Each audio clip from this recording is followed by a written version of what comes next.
કામરેજના ખોલવડ ગામમાં આવેલી લક્ષ્મી પાર્ક સોસાયટીમાં પોલીસે મોટી કાર્યવાહી કરતા મકાન નંબર 13 માં જુગાર રમતી 8 મહિલાઓને ઝડપી લીધી છે। મહિલાઓ ગંજીફાના ચીપીઓથી હાર જીતનું જુગાર રમતી હતી।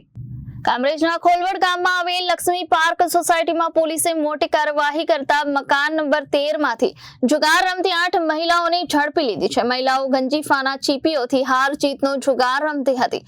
કામરેજ પોલીસની ગુપ્ત જાણકારીના આધારે રેડ પાડતા જુગાર રમતી મહિલાઓને રંગે હાથે ઝડપી લેવામાં આવી હતી। સ્થળ પરથી રોકડા 51,230 તેમજ 8 મોબાઈલ ફોન કુલ કિંમત ₹62,500 મળીને કુલ ₹1,13,730 રૂપિયાનો મુદ્દા માલ જપ્ત કરવામાં આવ્યો છે।